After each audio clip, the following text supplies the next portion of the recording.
Hannah and welcome to 500 Breads.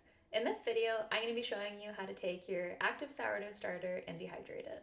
I'll also go over how to properly store it long term and then show you how to rehydrate it to turn it back into an active, bubbly sourdough starter.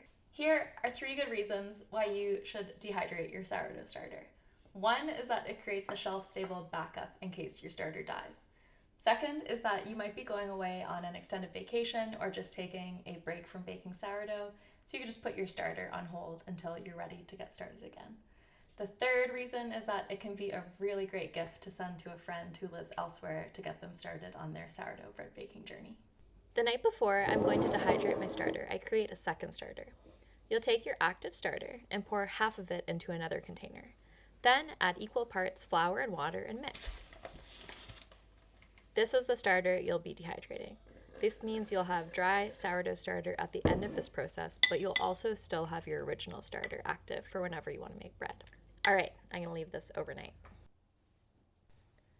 Now I'm going to line a baking sheet with parchment paper and pour out all of this sourdough starter.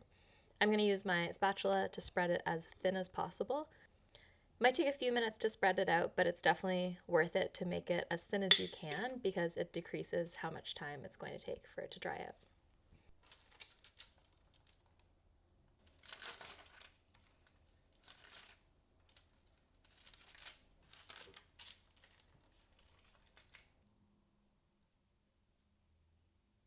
All right, now I'm gonna leave this on the counter for a few days until it dries out.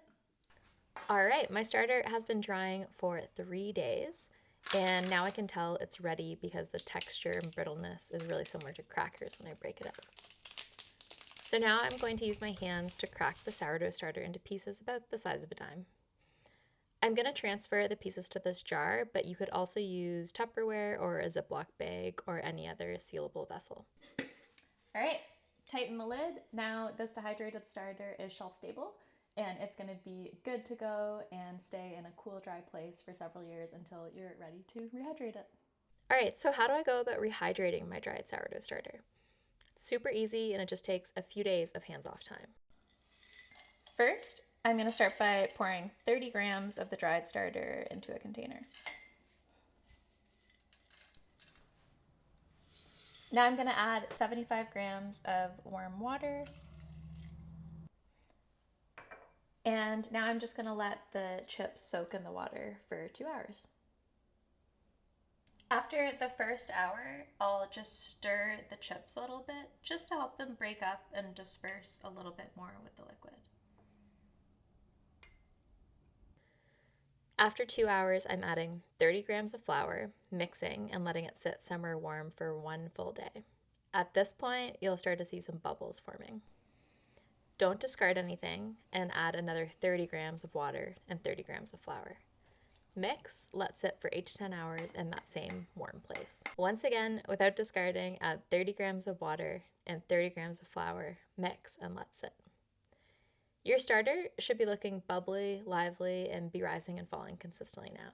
This means the starter is alive again and it's ready to go back on its regular feeding and discarding schedule. And with the amount of sourdough starter you dehydrated, you should have enough left to repeat this process again if you need to. Thank you so much for following along as I dehydrated and then rehydrated my sourdough starter. If you have any questions, leave a comment, and to follow along as I bake more different kinds of bread, subscribe. See you next time.